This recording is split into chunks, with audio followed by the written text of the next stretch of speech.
High, hello student, hello everyone, কেমন আছো প্রত্যেকে? আই হোপ প্রত্যেকে ভালো আছো। সোনার স্টুডেন্ট, আজকে ক্লাসে আমরা ক্লাস 8 এর পথের পাঁচালীর 26 নম্বর পরিচ্ছেদ থেকে হচ্ছে কোয়েশ্চেন আনসার স্টার্ট করব। ওকে? তো নাও স্টুডেন্ট, আগে অলরেডি আমরা এই অধ্যায়টা হচ্ছে টেক্সট আকারে পড়েছিলাম। তো তোমরা যদি না পড়ে থাকো অবশ্যই আগে টেক্সটটা পড়ো, দেন কোয়েশ্চেন আনসার দেখো। কারণ তোমাকে কোয়েশ্চেন আনসার জানার জন্য টেক্সটটা ভালো করে পড়া দরকার। কারণ এমন নয় যে এই কোয়েশ্চেন আনসার গুলো থেকেই কোয়েশ্চেন আসবে, এর বাইরেও অনেক কোয়েশ্চেন আসতে পারে। তো তার জন্য তোমাদেরকে টেক্সটটা আগে ভালো করে পড়তে হবে। ঠিক আছে? তো সেই কারণে অবশ্যই টেক্সটটাকে ভালো করে পড়ো, দেন হচ্ছে কোয়েশ্চেন আনসার অ্যাটেন্ড করো। দেখবে অনেক ভালো করে তোমরা হচ্ছে এটা বুঝতে পারবে এবং এর বাইরেও কোয়েশ্চেন আসলে ঘাবড়ে যাবে না, সেইটার কোনো না কোনো অ্যান্সার দিতে পারবে। ওকে? তো নাও এবার আমরা চলে আসি হচ্ছে কোয়েশ্চেনে। তো দেখো প্রথম প্রশ্ন কি বলেছে যে অপু ঘুমের ভান করে কি শুনেছিল। তো অপু ঘুমের ভান করে তার বাবা মায়ের নিশ্চিন্দপুর গ্রাম ছেড়ে, তারা যে গ্রামে বাস করতো সেটার নাম ছিল নিশ্চিন্দপুর গ্রাম। তো সেই গ্রাম ছেড়ে চলে যাওয়ার যে গোপন কথাবার্তা সেটা শুনেছিল। ঠিক আছে? এবং এটা হচ্ছে অবশ্যই দুর্গা মারা যাওয়ার পরে। ঠিক আছে? কারণ এটা 26 নম্বর অধ্যায়, বুঝতেই পারছো। কারণ আমাদের 21 কি 22 নম্বর অধ্যায় হচ্ছে দুর্গা মারা গিয়েছিল তার দিদি। তো তারপরে আস্তে আস্তে এই ঘটনাগুলো ঘটতে থাকে। অপুর মা বাবা নিশ্চিন্দপুর গ্রাম ছেড়ে কোথায় যাবে? তো অপুর মা বাবা নিশ্চিন্দপুর গ্রাম ছেড়ে কাশি যাবে। ঠিক আছে?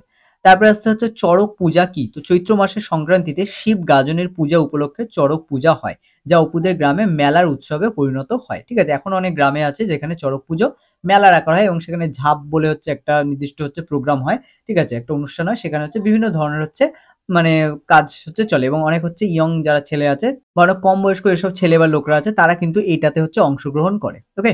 আচ্ছা, তারপরে দেখো বলেছে চড়ক পুজোর আগের রাতে কোন পুজো হয়? তো চড়ক পুজোর আগের রাতে নীল পুজো হয়। ঠিক আছে? আচ্ছা, তোমাদের যারা হচ্ছে দেখছো তাদের মধ্যে কারা কারা চড়ক পুজো দেখেছো তোমরা হচ্ছে কমেন্ট করে জানাতে পারো। ঠিক আছে?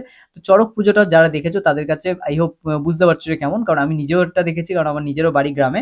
তো যে কারণে এটা হচ্ছে একটা অন্যরকম একটা মজাদার একটা জিনিস। ঠিক আছে? বা একটা মানে অকেশন বলতে পারো। এবং এই সময় যারা হচ্ছে এটা অংশগ্রহণ করে তাদের মধ্যে যেন একটা আলাদাই উত্তেজনা থাকে, আলাদাই যেন এক্সাইটমেন্ট থাকে, এরকম জিনিসটা হয়। ঠিক আছে? যাই হোক, আমরা নেক্সট কোয়েশ্চেনে চলে আসি। বলেছে অপু আতুরি বুড়িকে কোথায় আমশি বিক্রি করতে দেখেছিল। তো রথের মেলায় অপু আতুরি বুড়িকে আমশি বিক্রি করতে দেখেছিল। আচ্ছা, আমশি বলতে কি? আমশি বলতে কিন্তু এখানে হচ্ছে আমের যে শুকনো, যেটাকে আমরা আমসত্ত্ব বলি, সেটাকেই কিন্তু আমশি বলা হয়। ঠিক আছে? চড়ক মেলার গোলমালের মধ্যে অপু কাকে চমৎকার বাঁশি বাজাতে শুনেছিল। তো চড়ক মেলার গোলমালের মধ্যে অপু মালপাড়ার হারান মালকে চমৎকার বাঁশি বাজাতে শুনেছিল। বলেছে চড়ক মেলায় অপু কত পয়সা দিয়ে বাঁশের বাঁশি কিনেছিল। তো চড়ক মেলায় অপু 1.5 পয়সা দিয়ে হচ্ছে বাঁশের বাঁশি কিনেছিল। চড়ক মেলার দিন কে মারা গিয়েছিল? তো চড়ক মেলার দিন আতুরি বুড়ি মারা গিয়েছিল। ঠিক আছে? যে আতুরি বুড়ির কথা একটু আগে আমরা বললাম, সেই আতুরি বুড়ি মারা গিয়েছিল। আচ্ছা, এর পরের কোয়েশ্চেন হচ্ছে আমাদের সংক্ষিপ্ত উত্তর ভিত্তিক প্রশ্ন ও উত্তর। তো এখানে দেখো বলেছে দুপুরে এক কাণ্ড ঘটলো। কি কাণ্ড ঘটেছিল নিজের ভাষায় লেখো। তো এটা চড়কের পরের দিন দুপুরে অপুর মা সাবিত্রী ব্রতের নিমন্ত্রণে গিয়েছিল। হরিহর পাশের ঘরে ঘুমাচ্ছিল। সেই সময় অপু ঘরের মধ্যে তাকের উপস্থিতিতে কোন কোন জিনিসপত্র সঙ্গে নেওয়া যায় তা নেড়েচেড়ে দেখছিল। তারপর উঁচু তাকের উপরে একটা কলসি সরাতে গিয়ে একটা কি জিনিস মেঝেতে গড়িয়ে পড়লো। মেঝে থেকে সেটি তুলে নিয়ে অপু অবাক হয়ে গেল। ধুলো ও ঝুল মাখা হলেও অপুর বুঝতে অসুবিধা হলো না যে জিনিসটা সেজ ঠাকুরনের চুরি যাওয়া ছোট সোনার কৌটো। ঠিক আছে? কারণ এটা হচ্ছে সেই দুর্গা যে রেখে দিয়েছিল, এটা সে এই সময় বুঝতে পেরেছিল, আগে সে জানতো না। এবং সেই ছোট্ট সোনার কৌটোটা আগের বছর যেটা সেজ ঠাকুরদের বাড়ি থেকে চুরি হয়েছিল। এবং এখানে অপুর দিদি আছে, এখানে একটা স্পেলিং মিস্টেক আছে, অপুর দিদি হতভাগা চুরি করে সেইটি মানে ওই কলসিটার মধ্যে সেটা লুকিয়ে রেখেছিল।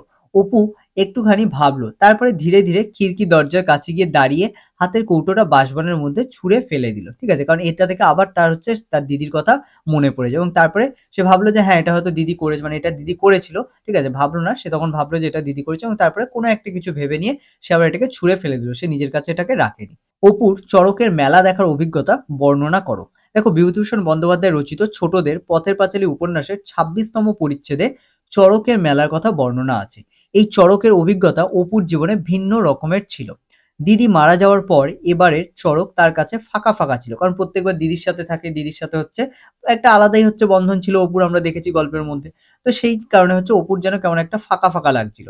আগের বছরও দুর্গা পট কিনে আনন্দ করেছিল, কিন্তু এবার আর সে নেই। মেলার গোলমালে বাঁশির সুর শুনে গিয়ে বাঁশি কেনে অপু। এছাড়াও চিনিবাস ময়রার কাছ থেকে সে 2 পয়সার তেলে ভাজা খাবার কেনে। সে দেখে নানা গায়ের ছেলেমেয়েরা রঙিন কাপড়, জামা, কোরা শাড়ি পরে বাঁশি ও নানা রকমের হচ্ছে খেলনা কিনে বাড়ি ফিরছিল। পরদিন অপুরা গ্রাম ছেড়ে চলে যাবে, তাই অপু ঠিক করে নতুন জায়গায় যদি চড়ক না হয় তাহলে বাবাকে বলবে সে নিশ্চিন্দপুরে আবার যাতে তাকে মেলা দেখাতে নিয়ে আসে। ঠিক আছে? এইভাবেই অপুদের হচ্ছে দিন কাটছিল। আচ্ছা, তারপরে চলে আসি আমরা, বলা হয়েছে এই তো বেশ ছিল তাহারা। এরূপ মনোভাবটি কার? তার মনে কোন অবস্থার এমন ভাবনার উদয় হয়েছিল? তো দেখো এখানে হচ্ছে এই ভাবনাটা আশা করি তোমরা বুঝতে পারছো যে কে এটা হচ্ছে ভাবছে যে এই তো বেশ ছিল তারা। ঠিক আছে? এটা কে ভাবছে? এটা হচ্ছে প্রশ্নের মনোভাবটি ছোটদের পথের পাঁচালী মানে বিভূতিভূষণ বন্দ্যোপাধ্যায়ের লেখা ছোটদের পথের পাঁচালী উপন্যাসের প্রাণচঞ্চল বালক অপুর। ঠিক আছে? তাহলে এরূপ মনোভাবটি কার? এটা হচ্ছে সেই বালক অপুর হচ্ছে মনোভাব। ঠিক আছে? এবার কি বলা হয়েছে দেখো পরের কোয়েশ্চেনটা বলেছে তার মনে কোন অবস্থার এমন ভাবনার উদয় হয়েছিল? কোন অবস্থা থেকে তার এরকম ভাবনার উদয় হয়েছিল? তো এখানে চড়কের পরের দিন তাদের জিনিসপত্র বাঁধাছাঁদা হচ্ছিল, কারণ পরের দিন দুপুরের খাবার খেয়ে তারা রওনা হবে কাশীর উদ্দেশ্যে। এবার সন্ধ্যার সময় মা গরম গরম পরোটা ভাজছিল, কিন্তু অপুর চোখ পড়ে নীলমণি জেঠার ভিটের নারকেল গাছের দিকে। সেখানে জ্যোৎস্নার আলোতে পাতাগুলি চিকচিক করে, সেদিকে দৃষ্টি পড়তেই দুঃখে অপুর মন পূর্ণ হয়ে ওঠে। এতদিন নতুন দেশে যাওয়ার খুব উৎসাহ দেখিয়েছিল, কিন্তু যাওয়ার সময় যতই কাছে আসতে লাগলো আসন্ন বিরহের ব্যথা ততই অপুর মনকে বেদনাতুর করে তুলতে লাগলো। নিশ্চিন্দপুরের বাঁশবন, সলতেখাগির আমবাগান, নদীর ধার, দিদির সঙ্গে চড়ুইভাতি করার স্থান সে কতই না ভালোবাসে। ঠিক আছে? মনে আছে এই ঘটনাগুলো যারা পড়েছো? ঠিক আছে? কারণ এই ঘটনাগুলো প্রত্যেকটা অপুর কাছে যেন খুব মানে সে যেন কত কিছু ছেড়ে যাচ্ছে। কারণ আগে সে জানতো সে বাড়ি থেকে গেলে সে ফিরে আসবে। কিন্তু এইবার তারা সম্পূর্ণরূপে চলে যাচ্ছে। মানে তারা কিন্তু আর এখানে ফিরবে না। তো এইগুলো যখনই ভাবছে এবং যখনই এই দিনটা তাদের কাছে আসছে, মানে তখন যেন অপুর কাছে একটা অন্য রকম মনে হচ্ছে যে সবকিছু যেন ছেড়ে চলে যেতে হবে। ঠিক আছে? এরকম একটা ব্যাপার। তো দেখবে যখন আমরা কোথাও ঘুরতে যাই নরমালি, ঠিক আছে? তখন আমাদের মন খুব একটা খারাপ হয় না বাড়ি থেকে চলে গেলে।